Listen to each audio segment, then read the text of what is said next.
Hello everyone, a very good afternoon dear friends.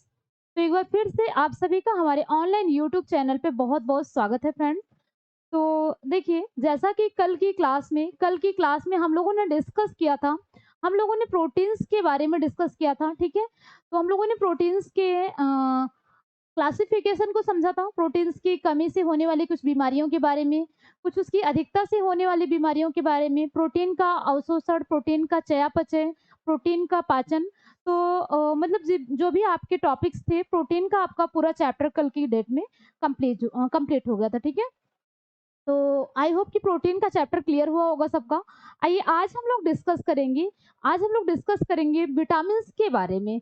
आपका जो net का एग्जाम है, आपका नेट का एग्जाम हो या टीजीटी पीजीटी या एलटी ग्रेड का एग्जाम हो, ये ऐसा टॉपिक है, ये ऐसा चैप्टर है कि हर एक एग्जाम के पॉइंट ऑफ व्यू से बहुत ही इंपॉर्टेंट रोल प्ले करता है। क्योंकि विटामिन में जो आपका विटामिन बी वाला जो ग्रुप बनता है, विटामिन बी ग्रुप आपका एक बहुत बड़ा ग्रुप होता है। ठीक है, तो विटामिन बी से तो बहुत ही ज़्यादा क्वेश्चन बनते हैं। तो ऐसा कुछ कह नहीं सकते हैं कि विटामिन बी से ही क्वेश्चन बनेगा, बट विटामिन्स का पार्ट ही आपका पूरा बहुत ही इम्पोर्टेंट है। आइए हम स्टार्ट करते हैं सबसे पहले विटामिन्स के बारे में, देखते हैं विटामिन्स क्या होता है।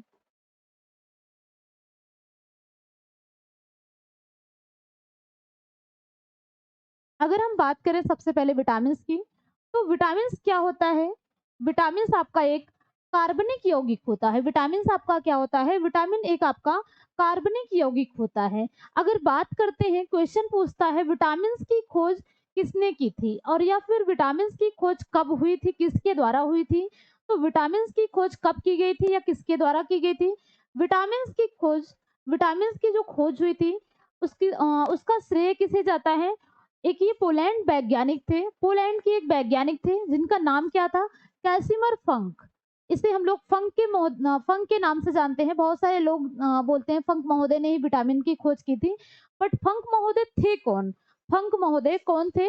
तो फंक महोदय पोलैंड के एक वैज्ञानिक थे, पोलैंड वैज्ञानिक थे। और इन्होंने इसकी खोज कब की थी?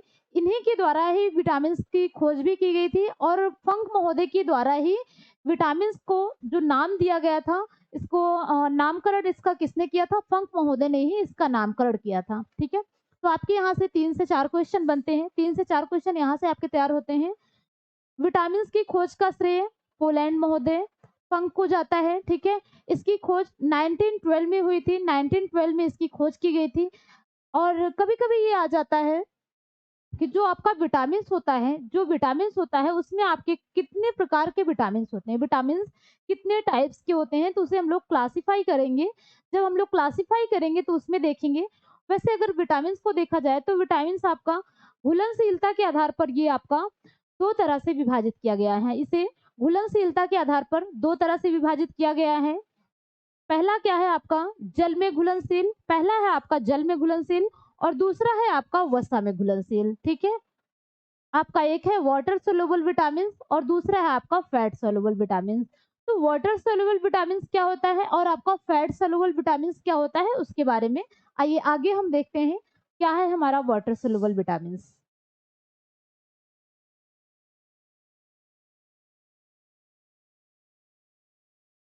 देखिए, इसे मैंने ऑलरेडी क्लासिफाई कर दिया है। ठीक है, जिससे क्या होता है कि आप लोगों को थोड़ा सा टाइम बच जाता है, कि क्लास आपकी थोड़ी सी लंबी चल रही है और हर टॉपिक को एक ही लेक्चर में क्या करना है, कंप्लीट करना है। तो इसलिए पहले अगर इसे हम मेंशन नहीं किए रहेंगे तो फिर आपको एक ही चीज़ें नोट डाउन करा के लिखवाने में बहुत टाइम वेस्ट होगा। ठीक है, इसलिए ऑलरेडी मैं इसे यहाँ पे नोट डाउन कर देती हूँ, जिससे आपको टाइम वेस्ट ना होने पाए। सबसे पहले क्या है आपका? वाटर सोल्यूबल विटामिन, जल में घुलनशील विटामिन। और दूसरा क्या है आपका? वसा में घुलनशील विटामिन। अर्थात आपका विटामिन दो तरह का होता है, एक जल में घुलनशील होता है और दूसरा आपका वसा में घुलनशील होता है। तो जल में घुलनशील विटामिन कौन से होते हैं, वसा में घुलनशील विटामिन कौन से होते हैं? आई होप सबको पता होगा, सभी को पता होगा कि जल में घुलनशील विटामिन कौन से होते हैं और वसा में घुलनशील विटामिन कौन से होते हैं। वाटर सोल्यूबल विटामिन कौन से हैं, फैट सोल्यूबल विटामिन कौन से हैं? तो सबसे पहले हम बात करेंगे वाटर सोल्यूबल विटामिन के बारे में। क्या है आपका water soluble vitamin? Water soluble vitamin में आपके कौन कौन से विटामिन आते हैं? विटामिन बी और विटामिन सी। विटामिन बी और विटामिन सी आपका क्या होता है, वाटर सोल्यूबल विटामिन, जल में घुलनशील विटामिन होता है, ये आपका जल में घुलनशील होता है, ठीक है। जैसे आप एग्जाम्पल आप यूँ याद कर सकते हैं, जैसे आप विटामिन सी जो होता है, विटामिन सी आपका किस में पाया जाता है, मुख्यतः आपका खट्टे फलों में पाया जाता है। मान लीजिए आप नींबू ही ले लीजिए, एग्जाम्पल में आप नींबू ले लीजिए, तो नींबू को जब आप निचोड़ते हैं तो क्या करते हैं आप, जब उसे वाटर में डालेंगे, कैसा भी वाटर हो आप वाटर में उसे डालेंगे, तो वो क्या करता है, वो पूरी तरह से क्या होता है, घुल जाता है। तो क्या हुआ, वो आपका जल में घुलनशील विटामिन होगा। आप यहाँ से भी इसे याद कर सकते हैं, विटामिन बी और विटामिन सी क्या होता है आपका, जल में घुलनशील होता है। अगर हम बात करें इसके रासायनिक नामों की, क्योंकि रासायनिक नाम बहुत बार-बार पूछा जाता है, वो आपके टीजीटी में पूछा जाता है और आपका नेट में भी पूछा जाता है। तो देखिए विटामिन बी का क्या रासायनिक नाम होता है, इसे हम स्कारबिक एसिड के नाम से जानते हैं, इसे हम स्कारबिक एसिड के नाम से जानते हैं, ठीक। और विटामिन बी क्या होता है, ये तो आपका एक ग्रुप ही होता है, एक आपका ये क्या होता है, समूह माना जाता है। विटामिन बी बहुत बड़ा पार्ट होता है।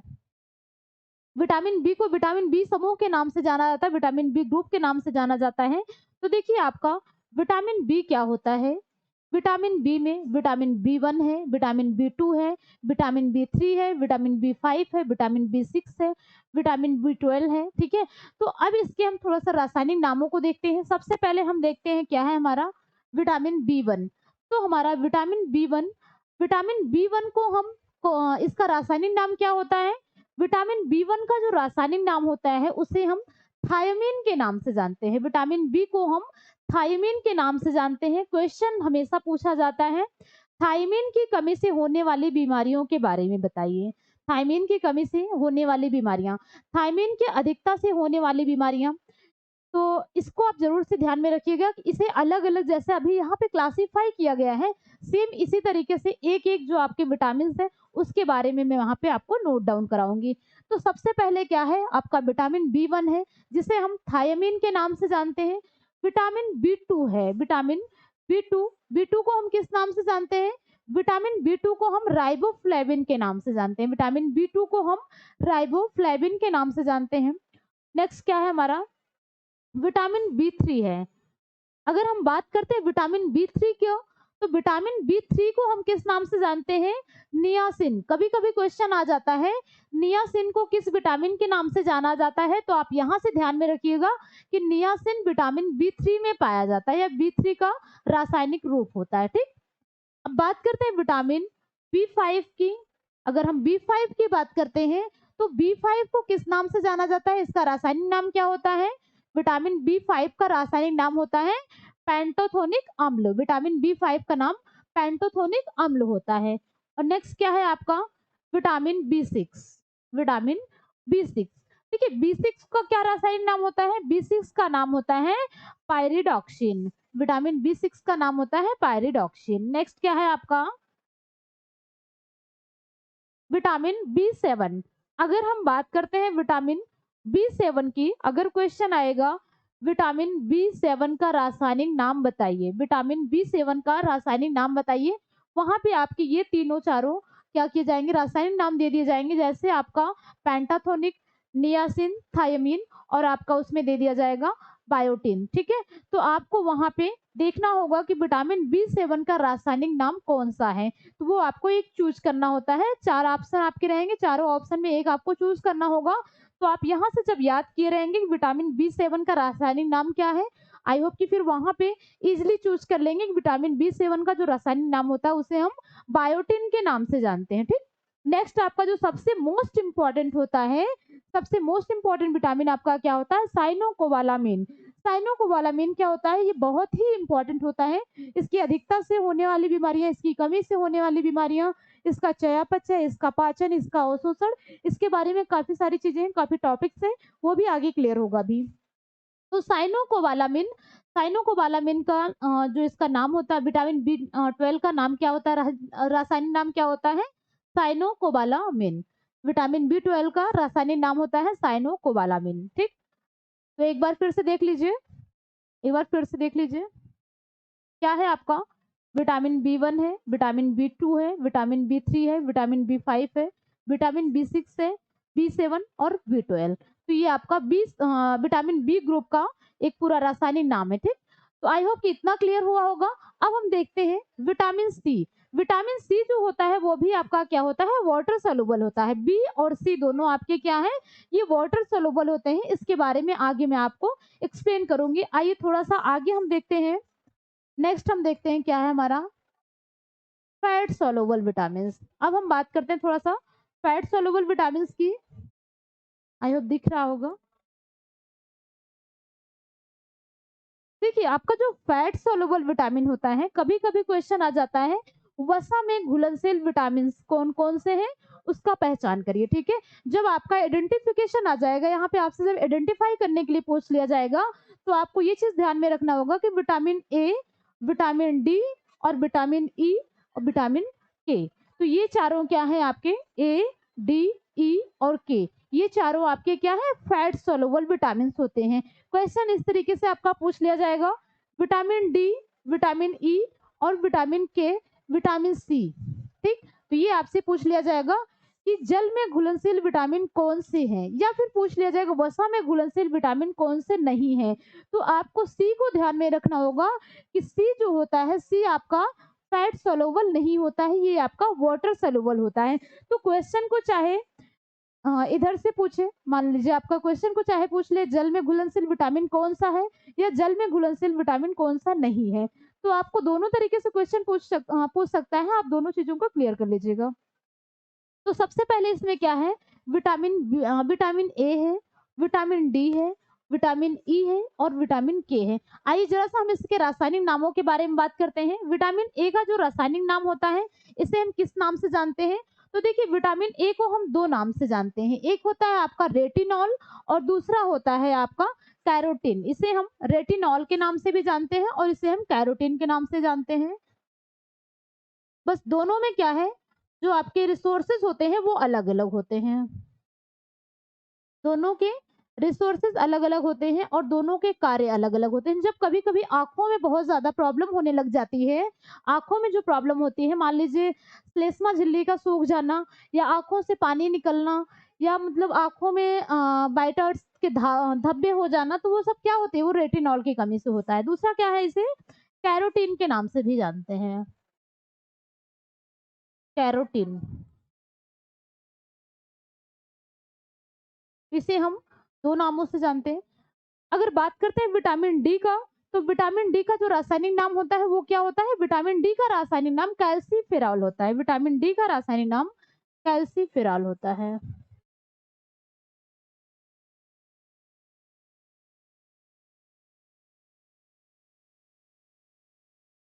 इसका रासायनिक नाम कैल्सीफेरॉल होता है। ठीक है, नेक्स्ट अगर विटामिन ई की बात करते हैं, तो विटामिन ई को हम किस नाम से जानते हैं, विटामिन ई को हम टोकोफेरॉल के नाम से जानते हैं।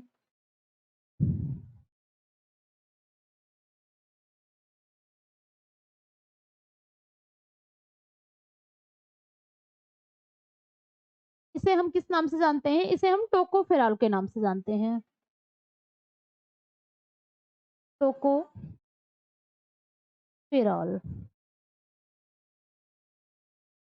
क्या है आपका, vitamin D, calciferol, vitamin E, tocopherol. और विटामिन डी को किस नाम से जानते हैं, सॉरी विटामिन के को हम किस नाम से जानते हैं, फाइलो फाइलोक्विनोन, फाइलोक्विनोन।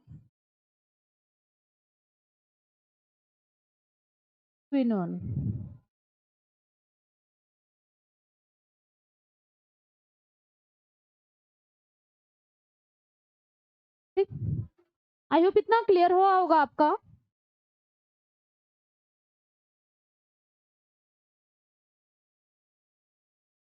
विटामिन को कितने भागों में क्लासिफाई किया गया है, दो भागों में, water soluble, fat soluble. Fat soluble में कौन कौन से विटामिन होते हैं, वाटर सोलुबल में विटामिन आपका जो वाटर सोलुबल होता है, विटामिन बी और विटामिन सी आपका वाटर सोलुबल होता है।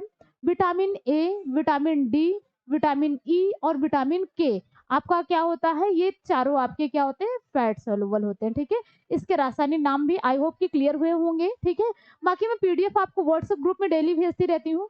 कल की जो आपकी क्लास हुई थी, कल की क्लास का पीडीएफ थोड़ा सा एक्चुअली कुछ वर्क ज़्यादा था, इस वजह से आपको पीडीएफ थोड़ा लेट मिल पाया था। ठीक है, उसका भी पीडीएफ मैंने आज आपको ग्रुप में शेयर कर दिया है, आप देख लीजिएगा। बाकी जो अभी आपका टॉपिक चल रहा है, इसका भी अभी शाम को आपको क्लास के साथ पीडीएफ भी मिल जाएगी, ठीक? तो आइए नेक्स्ट अब हम लोग देखते हैं थोड़ा-सा, नेक्स्ट हम देखते हैं विटामिन ए के बारे में अब हम लोग थोड़ा-सा चर्चा कर लेते हैं, क्या है? सबसे पहले हम लोग विटामिन ए के बारे में बात करेंगे। विटामिन ए क्या होता है आपका? सभी को पता है विटामिन ए आपका किसमें घुलनशील होता है? विटामिन ए आपका किसमें घुलनशील होता है? तो विटामिन ए आपका अभी मैंने आपको बताया था विटामिन ए आप बताइए किसमें घुलनशील होता है? चलिए विटामिन ए के बारे में बात करते हैं।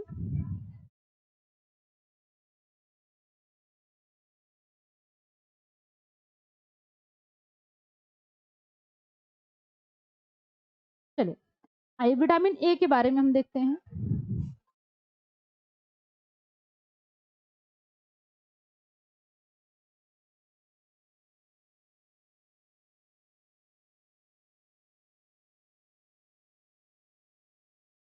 विटामिन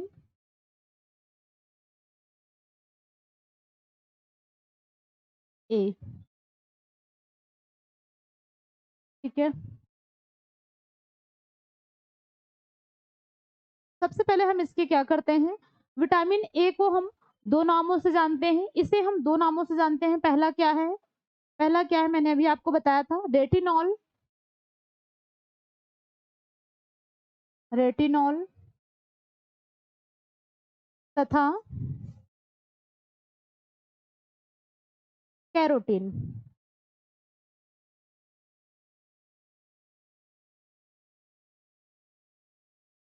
रेटिनॉल तथा कैरोटीन। तो रेटिनॉल जो होता है ये आपका किसमें पाया जाता है? रेटिनॉल आपका क्या होता है?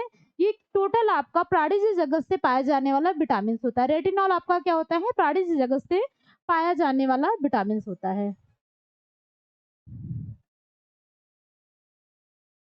यह आपका यह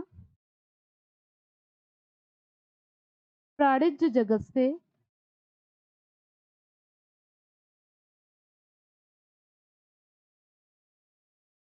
पाया जाता है।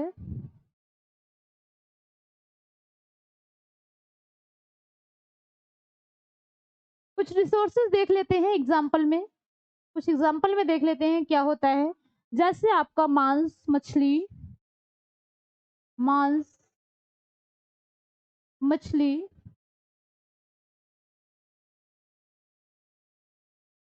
अंडा,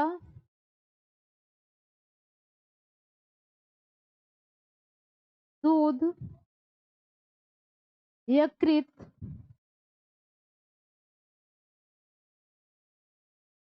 यकृत, पनीर, मक्खन,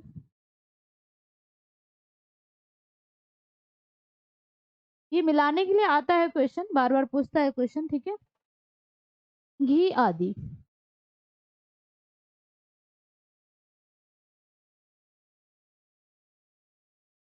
तो आपका विटामिन ए जो होता है रेटिनॉल, रेटिनॉल आपका किसमें पाया जाता है? अगर हम बात करते हैं रेटिनॉल की तो रेटिनॉल प्राणिज जगत से पाया जाने वाला विटामिन होता है जो आपका मांस मछली अंडा दूध यकृत पनीर मक्खन घी आदि में पाया जाता है। नेक्स्ट हम बात करते हैं कैरोटीन की। तो कैरोटीन भी आपका क्या होता है? विटामिन ए का ही स्रोत होता है। कैरोटीन की बात करते हैं।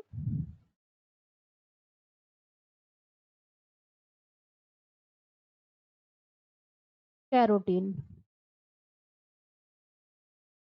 तो जो आपका कैरोटीन होता है, देखिए यहाँ पे आपका कैरोटीन होगा, कैरोटीन लिख गया है।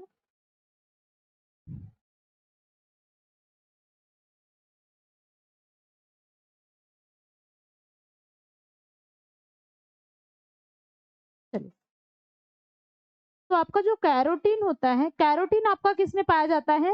तो कैरोटीन टोटली आपका किस पे डिपेंड होता है? ये आपका वानस्पतिक जगत पे डिपेंड होता है। कैरोटीन आपका कहाँ से पाया जाता है? ये आपका वानस्पतिक जगत से पाया जाने वाला विटामिन होता है। ये हमें वानस्पतिक जगत से मिलता है।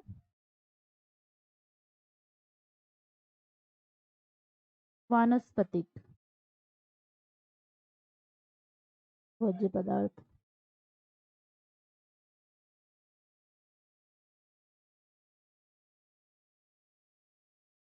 एग्जाम्पल में लिख लीजिए।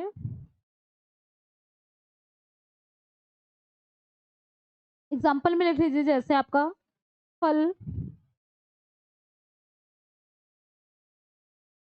हरी पत्तेदार सब्जी,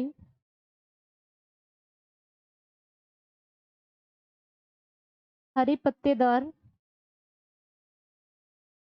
सब्जी, हरी पत्तेदार सब्जी, पत्ता गोभी,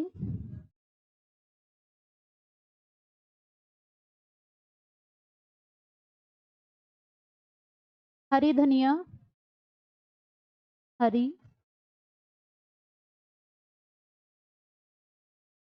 हरी धनिया आदि। हम्म, फिर बंद कर दो। ठीक है, तो क्या हुआ आपका, हाँ क्या है आपका इसमें, इसमें आपका प्राणिज जगत से पाया जाने वाला जो विटामिन होता है वो आपका किस में होता है, वनस्पति जगत से पाया जाने वाला विटामिन आपका किस में होता है। तो आपने दोनों चीजों को देख लिया, आई होप दोनों क्लियर हुआ आपका। अब आइए हम थोड़ा सा देखते हैं विटामिन ए के कार्यों के बारे में। ठीक है, अब हम बात करते हैं विटामिन ए के कार्य, function of vitamin.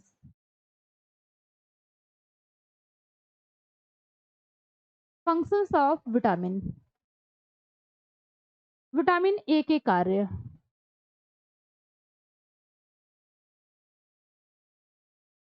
Vitamin A के कार्य।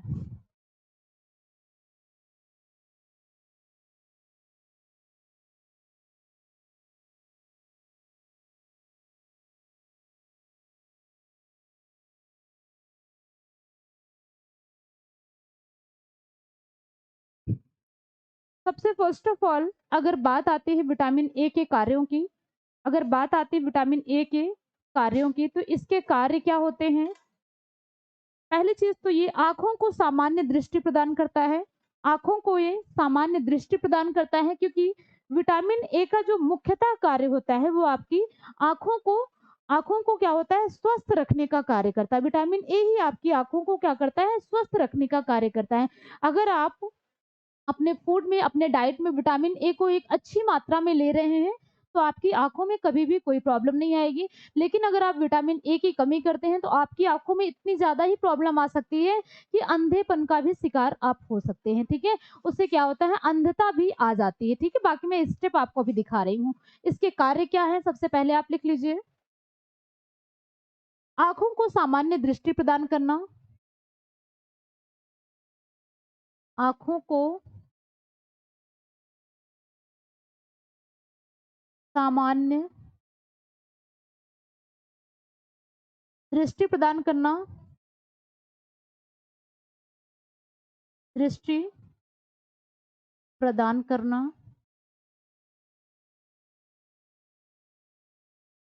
आंखों को सामान्य दृष्टि प्रदान करना। दूसरा क्या है आपका, शारीरिक वृद्धि में सहायक। मैंने आपको बताया था विटामिन आपका क्या होता है, ये आपका ग्रोथ एंड डेवलपमेंट में क्या होता है, बहुत ही इंपॉर्टेंट होता है। तो क्या है, शारीरिक वृद्धि में सहायक, शारीरिक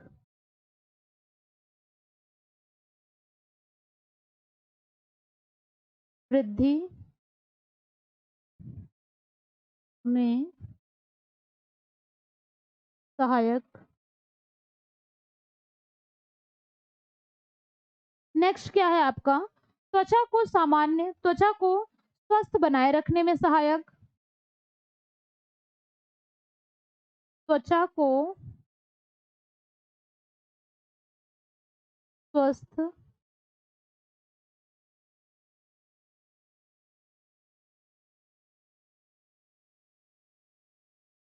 रखने में सहायक।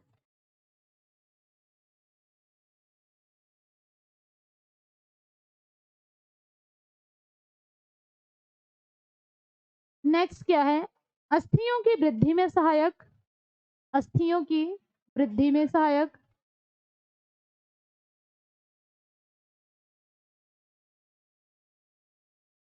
अस्थियों की वृद्धि में ये सहायक माना जाता है।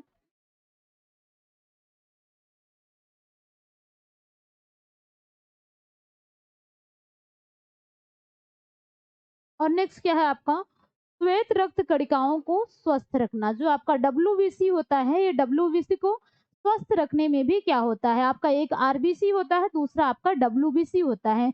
यदि आपके डब्ल्यूबीसी में क्या होता है, विटामिन ए की कमी आती है, तो फिर क्या हो सकता है, आपको कैंसर होने की भी संभावना हो सकती है। तो ये क्या करता है, डब्ल्यूबीसी को स्वस्थ रखने में भी सहायक होता है, यानी आपका श्वेत रक्त कणिकाओं को, श्वेत रक्त कणिकाओं को, रक्त कणिकाओं को स्वस्थ रखने में सहायक,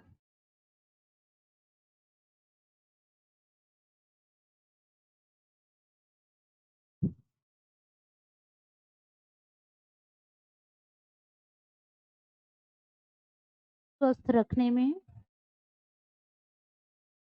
सहायक।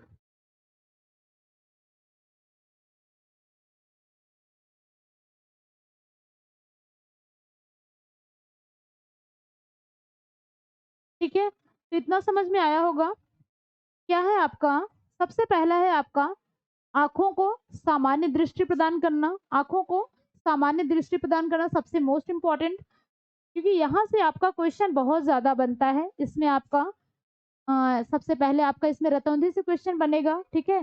आपका इसमें कई सारे टॉपिक्स ऐसे होते हैं। रतौंधी मतलब आपका कैसे होता है, जो आँखों की रेटिना गायब हो जाती है, आँखों की रेटिना जब इसमें दाग व्हाइट कलर के धब्बे टाइप से पड़ने लगते हैं, वो कैसे पड़ते हैं? आँखों में अंधता कैसे आती है? उसका पूरा एक स्टेप है, वो आपको स्टेप क्या करना है, अगर नेट का आप एग्ज़ाम देंगे तो देखते होंगे आपको उसमें मिलाना पड़ता है। लेकिन अगर आप टीजीटी, पीजीटी का एग्ज़ाम देते होंगे तो वन लाइनर क्वेश्चन आएगा, ईज़ी क्वेश्चन रहता है थोड़ा-सा।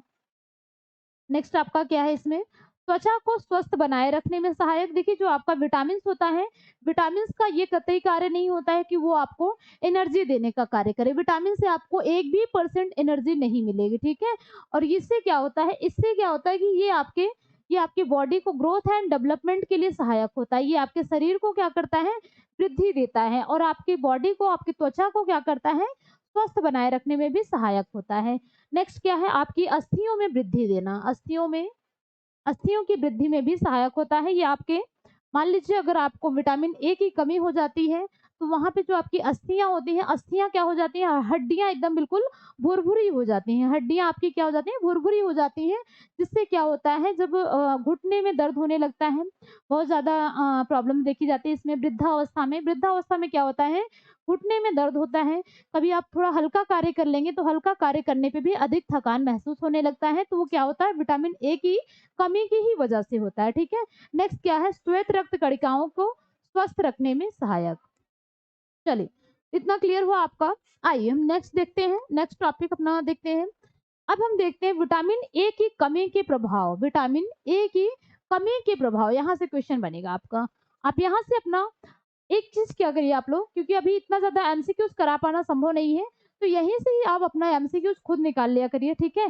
जब आप अपना कॉन्सेप्ट क्लियर रखेंगे, जब आपका लेक्चर अगर क्लियर है, कॉन्सेप्ट क्लियर है, तो एमसीक्यूज़ निकालना ईज़ी हो जाएगा, क्योंकि आपका मोस्ट क्या होता है, मोस्ट इम्पोर्टेंट आपका एमसीक्यूज़ निकालना। अगर आपको एमसीक्यूज़ निकालना आ रहा है, आपको जो एमसीक्यूज़ निकाल रहे हैं, वो आप सॉलिड एमसीक्यूज़ निकाल रहे हैं, ठीक है? आपने क्वेश्चन पेपर को सॉल्व किया और आपका क्वेश्चन पेपर क्या है, आंसर्स आपके सही आ रहे हैं, तो ये कहीं न कहीं आपको फिर उसमें एक पॉजिटिविटी आती है, ठीक है? एक खुद के ऊपर भी एक होता है कि जो भी मैंने पढ़ा है, जो मैंने अभी तक देखा है, समझा है, वो चीज़ें क्या है, क्लियर हैं। थोड़ा ही पढ़िए, लेकिन क्लियर पढ़िए, ठीक? चलिए, इसके थोड़ा-सा हम इसके कमी के प्रभाव देखते हैं। विटामिन ए की कमी के प्रभाव।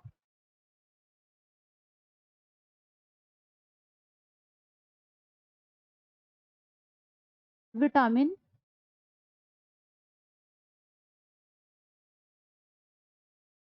ए की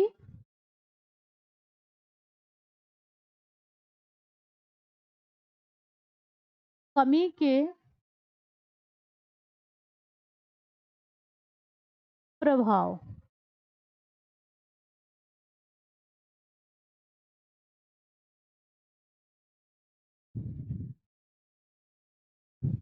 अभी सबसे पहला टॉपिक आपको यही मिलेगा जो मैंने आपको बताया अभी तक।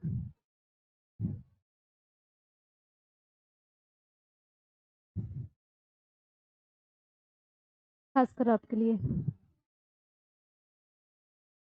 चलिए, सबसे पहले अगर हम बात करते हैं विटामिन ए की कमी के प्रभाव की, तो विटामिन ए के जो कमी के प्रभाव होते हैं, उसमें सबसे पहला क्या आता है, सबसे पहले आपका ये आता है रतौंधी, ठीक है?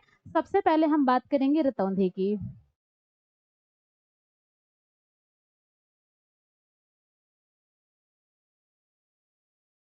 इसकी कमी से सबसे पहले है रतौंधी।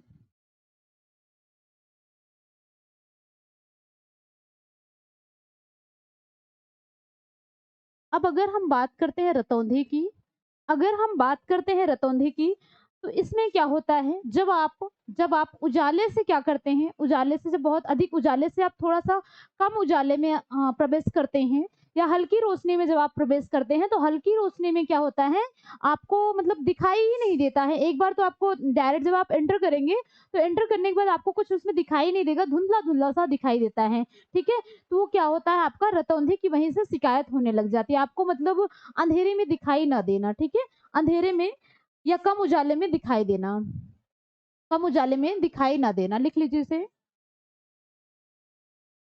कम उजाले में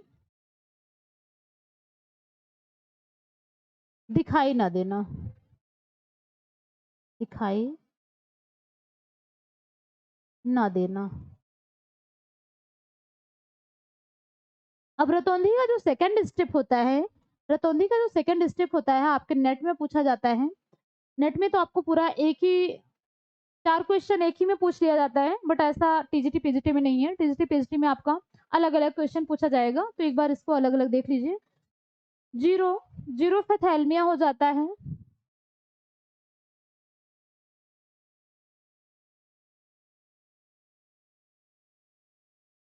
जीरोथैल्मिया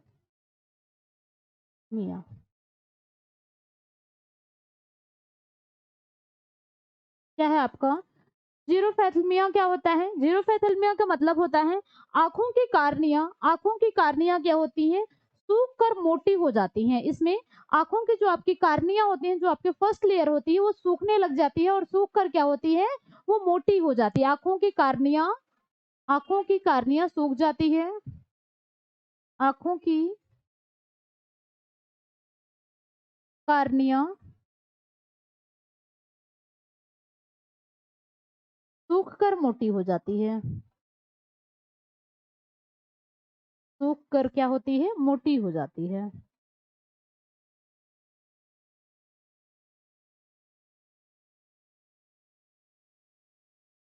कभी-कभी क्वेश्चन ऐसे पूछ लेगा, आँखों की कार्निया सूख कर मोटी हो जाती है, यह किसका लक्षण है? रतौंधी का, जीरोफेथल्मिया का या जीरोसिस कार्निया का या कैरोटोमलेशिया का? तो वो आपको याद रखना है कि जीरोफेथल्मिया में क्या होता है, आँखों की कार्निया सूख कर बहुत ही अधिक मोटी हो जाती है, जो फर्स्ट लेयर होती है, ठीक है? नेक्स्ट हम देखते हैं इसमें क्या होता है। बिटॉट का धब्बा, अगर हम बात करते हैं बिटॉट का धब्बा, इसके बाद का जो स्टेज होता है, बिटॉट का धब्बा,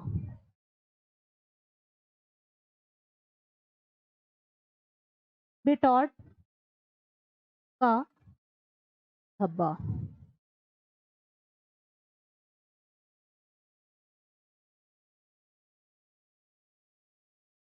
बिटआउट का धब्बा क्या धब्बा का क्या तात्पर्य है? आँखों के बीच में क्या होता है, जब आप देखते होंगे कुछ लोगों की आँखों में क्या होता है, बीच में बिल्कुल व्हाइट कलर के एक छोटे-छोटे से धब्बे टाइप के पड़े होते हैं। छोटे-छोटे से व्हाइट-व्हाइट धब्बे पड़े होते हैं, तो वो क्या होता है, बिटॉट का धब्बा होता है। उससे क्या होता है, बिटॉट धब्बा से क्या होता है कि इसमें आपके, एक बार लिख लीजिए, आँखों के बीच में, आँखों के बीच में एक क्वेश्चन यहाँ से ये भी बन जाएगा, लिख ही दे रहे हैं। आँखों के बीच में जो आपका इसमें धब्बा बनता है, वो किस आकार में बनता है? धब्बे का एक आकार भी पूछा जाता है, तो वो किस आकार में बनता है? गोल, चौकोर, त्रिकोण? तो यहाँ पे ध्यान में रखिएगा कि जो बिटॉट का धब्बा होता है, वो आपकी आँखों में त्रिकोण रूप में बनता है। ये आपका त्रिकोण रूप में बनता है। त्रिकोण या त्रिकोणाकार लिख लीजिए, त्रिकोणाकार में। आँखों के बीच में त्रिकोणाकार में धब्बा बनना। ठीक। नेक्स्ट स्टेज क्या है? Xerosis conjunctiva. जीरोसिस कंजक्टाइवा ये बहुत ही भयंकर स्टेज होती है, क्योंकि ये आपका इसके बाद की जो स्टेज होगी वो उससे भी कहीं ज़्यादा भयंकर स्टेज होती है, क्योंकि यहाँ पे क्या होती है, अब आप अंधता के शिकार होने लग जाएँगे, क्योंकि यहाँ तक तो नॉर्मल होता है। जब आपकी आँखों में त्रिकोणाकार में धब्बे बनने लग जाएँगे तो वहाँ तक तो नॉर्मल स्टेज होती है, लेकिन इसके बाद का जो स्टेज होता है वो बहुत ही ज़्यादा भयंकर स्टेज मानी जाती है। तो देखिए क्या है आपका नेक्स्ट स्टेज क्या माना जाता है? Xerosis conjunctiva. तो जीरोसिस कंजक्टाइवा क्या होता है? Xerosis conjunctiva.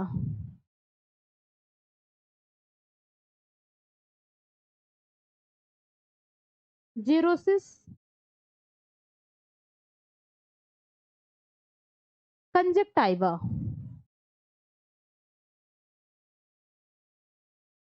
Conjunctiva.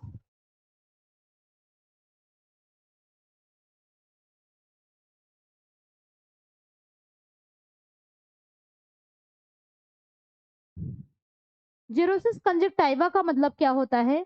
Xerosis conjunctiva में भी क्या होता है? इसमें भी आँखों की कार्निया सूखकर मोटी हो जाती हैं और कार्निया में क्या होता है? कार्निया में बिल्कुल झुर्रियाँ पड़ जाती हैं। इसमें क्या होते हैं? कार्निया में झुर्री पड़ जाना। कार्निया में झुर्री पड़ जाना।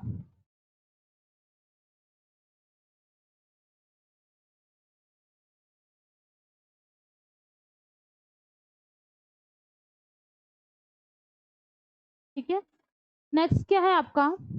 इसके बाद की जो स्टेज होती है, अब आपकी जीरोसिस कंजक्टाइवा का मतलब होता है कार्निया में झुर्री पड़ जाती है, और वो क्या होती है, झुर्री पड़ने से क्या होती है, आँखों में बिल्कुल जो झुर्री पड़ जाती है फिर आँखों से बिल्कुल मतलब एक अलग से लेयर निकलने लग जाती है, ठीक है? जैसे आप मान लीजिए देखते होंगे आँखों के किनारे-किनारे बिल्कुल व्हाइट लेयर निकलने लग जाते हैं, तो व्हाइट लेयर जो होता है वो क्या होता है? जीरोसिस कंजक्टाइवा होती है। मतलब कि आपकी कार्निया की झिल्ली बिल्कुल सूख गई है, और सूख कर क्या होती है, उसमें झुर्री पड़ जाती है। अब इसके बाद की स्टेज देखिए, सबसे लास्ट स्टेज होती है, और सबसे लास्ट स्टेज में क्या हो जाता है, फिफ्थ स्टेज में देखिए केराटोमलेशिया। तो केराटोमलेशिया क्या होता है ये आप देख लीजिए। केराटोमलेशिया।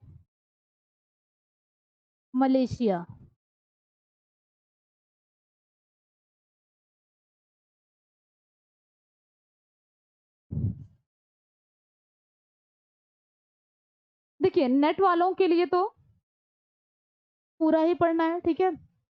क्योंकि ये आपको एक ही क्वेश्चन में ये पूरा पूछ लिया जाएगा। एक ही क्वेश्चन में आपसे पूरा पूछ लिया जाएगा, बस आपको आइडेंटिफ़ाई करना होगा। उसमें आपको जो रतौंधी के आगे दिया गया है ऑप्शन में, वो आपको ज़ीरोफेथैल्मिया में दे दिया जाएगा या बिटॉट्स के धब्बे में दे दिया जाएगा। जैसे आपका इसमें जीरोसिस कंजक्टाइवा है, तो जीरोसिस कंजक्टाइवा में क्या हो जाता है, उसका आपको कहीं और दे दिया जाएगा। लेकिन जो टीजीटी और पीजीटी के एग्ज़ाम दे रहे हैं, टीजीटी, पीजीटी वालों के लिए बहुत ही ईज़ी है। कि इसमें बस सिंपल से पूछ लिया जाएगा जीरोसिस कंजक्टाइवा का मतलब क्या होता है। उसमें आपसे पूछ लिया जाएगा कार्निया में झुर्री पड़ जाना, आँखों के बीच में त्रिकोणाकार धब्बा हो जाना, या आँखों की कार्निया सूखकर मोटी हो जाना। तो वो आपको इतना बस ध्यान में रखना है कि रतौंधी होने पे क्या होता है, ज़ीरोफेथैल्मिया होने पे क्या होता है, बिटार्ड का धब्बा क्या होता है, केराटोमलेशिया क्या होता है। अब लास्ट स्टेज आप देखिए केराटोमलेशिया क्या है।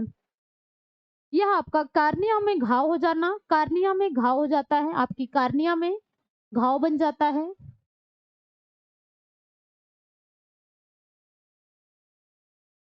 कार्निया में घाव, जब आपकी कार्निया में घाव बन जाएगा तो कार्निया क्या होती है, बिल्कुल ही कार्निया नष्ट हो जाएगी, जिससे क्या होती है, कार्निया नष्ट हो जाती है।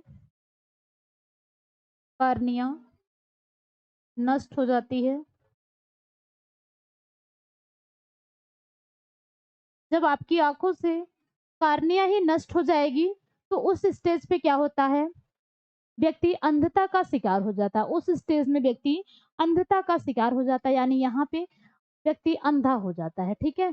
तो इसलिए इसलिए आपको विटामिन ए को क्या करना है, विटामिन ए को बहुत ही आपने फूड में, अपने डाइट में बहुत ही ध्यानपूर्वक विटामिन ए को रखना चाहिए, क्योंकि विटामिन ए की कमी से आपकी आँखों में बहुत ही बुरा इम्पैक्ट पड़ता है, क्योंकि ख़ासकर इसमें स्टूडेंट लाइफ़ में बहुत ही ज़्यादा इम्पोर्टेंट होता है विटामिन ए को ध्यान में रखना, क्योंकि स्टूडेंट लाइफ़ में मैं क्या ही बताऊँ उसमें,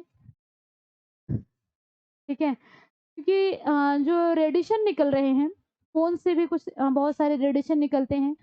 और बाकी स्टडी करते टाइम भी हर स्टूडेंट आज के टाइम पे सेल फ़ोन का ही यूज़ कर रहा है, तो उस समय क्या होता है, उस स्टेज पे आपको विटामिन ए को ख़ासकर आपका जो कैरोटीन होता है, जो आपका रेटिनॉल होता है, उसको आपको विशेषता ध्यान रखना होता है, ठीक?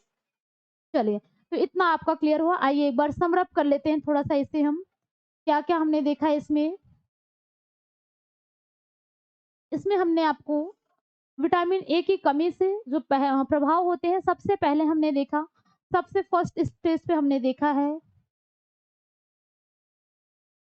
रतौंधी, ठीक है? रतौंधी के कुछ स्टेप्स होते हैं, स्टेप्स को आपने देख लिया। ज़ीरोफेथैल्मिया है, बिटॉट का धब्बा है, ज़ीरोसिस कंजक्टिवा है और लास्ट स्टेज केराटोमलेशिया है, ठीक है? और नेक्स्ट इसमें कुछ और भी है, थोड़ा-सा और भी देख लीजिए इसकी कमी से होने वाले प्रभाव, और भी कहाँ-कहाँ पे इसका प्रभाव पड़ता है। इसमें आपको शारीरिक वृद्धि में रुकावट हो जाती है, शारीरिक वृद्धि में रुकावट, वृद्धि में रुकावट, गुर्दों में पथरी बनना, गुर्दों में पथरी बनना, बहुत ही देखा जा रहा है ये स्टेज, ठीक है? गुर्दों में पथरी, आज के टाइम पे मैक्सिमम लोगों को गुर्दे में पथरी हो जाता है, गुर्दे में पथरी होना,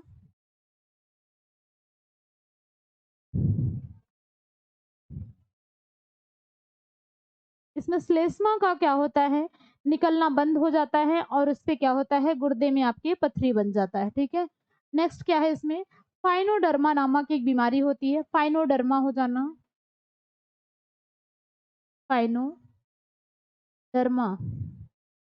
नामक बीमारी। तो अब अगर बात करते हैं फाइनोडर्मा की, तो फाइनोडर्मा क्या होता है, इसमें क्या होता है, आपकी त्वचा से पसीना आना बिल्कुल ही बंद हो जाता है, आपकी त्वचा से पसीना आना बिल्कुल ही बंद हो जाता है, आपकी त्वचा में पसीना नहीं आएगा तो क्या होता है, आपकी त्वचा पे छोटे-छोटे दाने बनने लग जाते हैं, ठीक है? तो उसमें त्वचा में दाने बनने लग जाते हैं। चलिए, और इसमें एक चीज़ और है, प्रजनन शक्ति का क्षीण हो जाना, प्रजनन शक्ति का प्रजनन शक्ति का क्षीण हो जाना।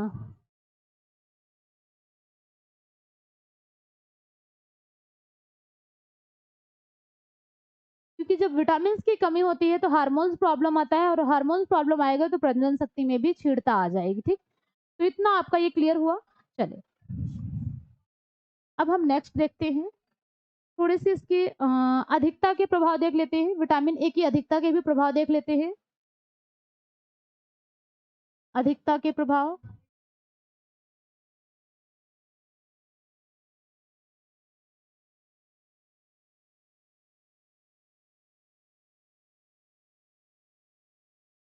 इसकी कमी के प्रभाव आपने देख लिया, अब इसकी अधिकता के प्रभाव को थोड़ा-सा देख लीजिए।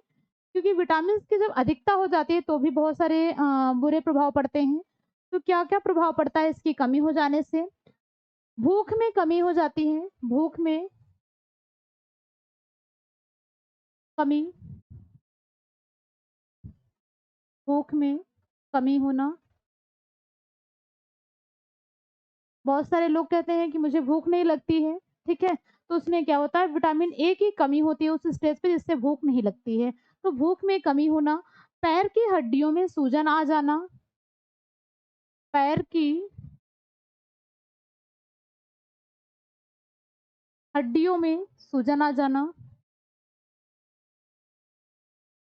हड्डियों में सूजन। और क्या होता है इसमें, जोड़ों में दर्द होने लग जाते हैं, जोड़ों में दर्द। जैसे घुटने आदि में दर्द होते हैं, ठीक है? साँस लेने में भी बहुत प्रॉब्लम होती है, साँस लेने में भी कठिनाई होती है, साँस लेने में कठिनाई।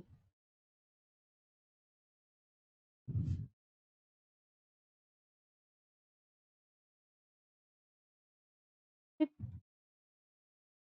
तो इसकी अधिकता से भी कुछ प्रभाव होते हैं, इसकी कमी के भी कुछ प्रभाव होते हैं, खासकर कमी के ज़्यादा ही प्रभाव होते हैं, अधिकता से कम देखे गए हैं। भूख में कमी होना, पैर की हड्डियों में सूजन आ जाना, जोड़ों में दर्द होना और क्या होता है साँस लेने में भी कठिनाई होने लगती है। तो ये प्रभाव क्या होते हैं? अधिकता से होते हैं विटामिन ए की। ठीक?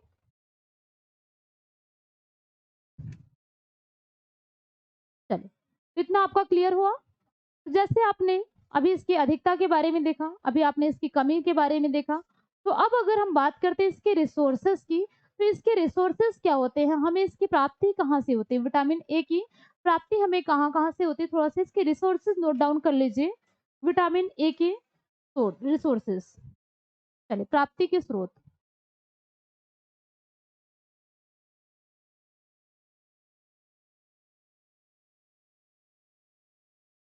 प्राप्ति के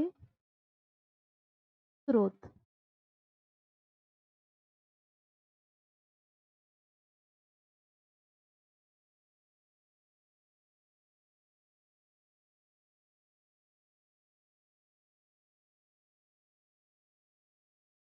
सबसे पहले हम देखते हैं प्राणिज भोज्य पदार्थ, ठीक है? प्राणिज भोज्य पदार्थ और आपका वानस्पतिक भोज्य पदार्थ। आई होप मैंने पहले लिखवाया भी है इसमें, आपको वानस्पतिक जगत से पाए जाने वाले विटामिन्स और प्राणिज जगत से पाए जाने वाले विटामिन्स। एक बार समरअप कर लेते हैं, दिख जाएगा।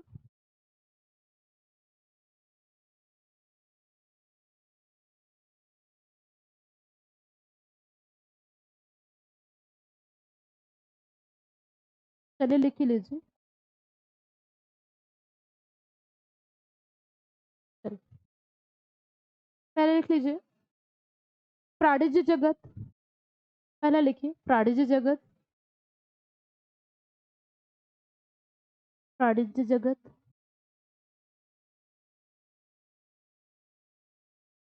इसमें क्या-क्या है आपका? मछली का तेल, सबसे पहले इसमें मछली का तेल,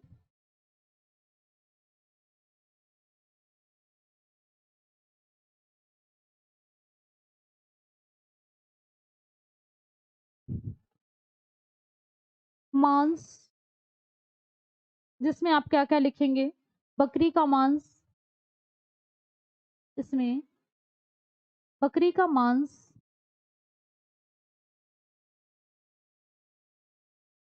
और क्या है? भेड़,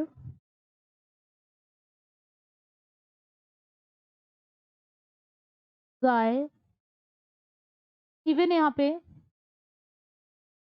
सूअर के भी मांस का प्रयोग किया जाता है।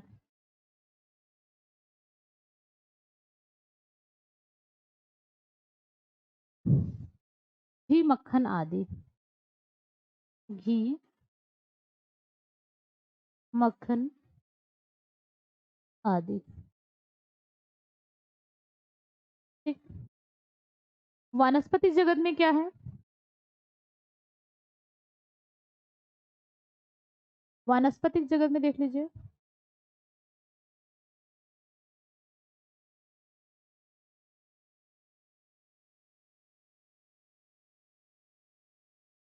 वानस्पतिक जगत में आपके हैं लाल ताड़ का तेल, लाल ताड़ का तेल, बहुत नाम सुने होंगे आप लोग। ताड़ का तेल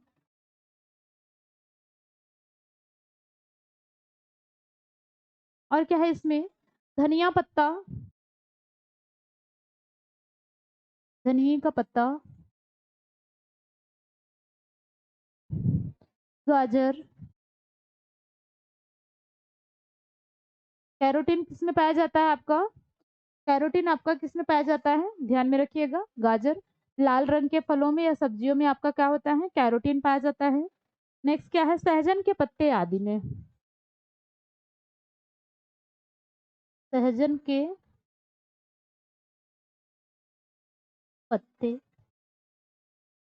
आदि से क्या है आपको विटामिन ए की प्राप्ति होती है, जो इसके क्या होते हैं, ये इसके उत्कृष्ट स्रोत माने जाते हैं, जो सबसे मोस्ट इम्पोर्टेंट रिसोर्सेज होते हैं, वो आपके यहाँ से माने जाते हैं। बाकी आपको प्राणी जगत में अगर आप कुछ भी नहीं ले रहे हैं, जैसे आप वेजिटेरियन हैं, तो वेजिटेरियन के लिए सबसे मोस्ट इम्पोर्टेंट क्या होता है कि अगर आप गाय का दूध ले रहे हैं, ठीक है? गाय का अगर आप दूध ले रहे हैं, तो दूध एक ऐसा न्यूट्रिशन होता है, दूध एक ऐसा न्यूट्रिशन होता है आपका, जिसमें आपके सारे न्यूट्रिएंट्स मिल जाते हैं, ठीक है? उसमें आपको विटामिन्स भी मिल जाएगा, प्रोटीन भी मिल जाएगा, फैट भी मिल जाएगा, कार्बोज भी मिल जाएगा, खनिज लवण की भी आपको दूध में प्राप्ति होती है। तो दूध एक ऐसा प्रोडक्ट होता है, एक ऐसा खाद्य पदार्थ होता है जिसे लेना अनिवार्य होता है, ठीक है? वो हर एक ह्यूमन्स बीइंग के लिए लेना इम्पोर्टेंट होता है। चलिए, तो आई होप इतना समझ में आया होगा। हम लोगों ने आज क्या-क्या देखा? विटामिन्स विटामिन्स के जनक कौन है? विटामिन्स को कितने भागों में क्लासिफ़ाई किया गया है? विटामिन्स को कितने भागों में क्लासिफ़ाई किया गया है? 2 भागों में क्लासिफ़ाई किया गया है, fat soluble, water soluble. Fat soluble में भी कौन-कौन से विटामिन्स होते हैं? वाटर सॉल्युबल में कौन-कौन से विटामिन होते हैं? उसे मैंने देख लिया, ठीक है? नेक्स्ट हम लोगों ने बात की थी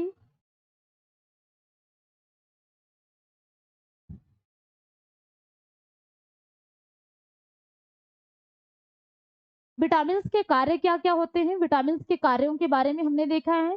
विटामिन्स की कमी और विटामिन्स की अधिकता के बारे में, विटामिन्स के रिसोर्सेज़ के बारे में, ठीक? तो आई होप कि इससे ज़्यादा आपका विटामिन ए में कुछ भी नहीं पढ़ना है, ठीक है? तो यहाँ पे आपका जो विटामिन ए का चैप्टर है, विटामिन ए का चैप्टर आज आपका क्लोज़ होता है। अब कल हम लोग बात करेंगे विटामिन डी के बारे में, ठीक है? अब कल हम लोग विटामिन डी के बारे में बात करेंगे, जो आपका विटामिन डी है और विटामिन ई है। तो 2-2 विटामिन्स एक-एक दिन में एक-एक लेक्चर में कंप्लीट करते हुए चलेंगे, तो जिससे कि आपका 3 से 4 दिन के अंदर आपका 3 ही लेक्चर में आपका क्या है विटामिन कंप्लीट हो जाएगा। उसके बाद हम लोग वाटर और खनिज लवण जो आपका खनिज लवण है, खनिज लवण भी आपका जल के साथ ही कंप्लीट हो जाएगा। तो आई होप इतना क्लियर हुआ होगा, ठीक है? तो आज के लिए बस इतना ही। आज की क्लास यहीं पे क्लोज़ करते हैं, मिलते हैं कल इसी टाइम पे, ठीक है? तो थैंक्स फॉर वॉचिंग। ओके।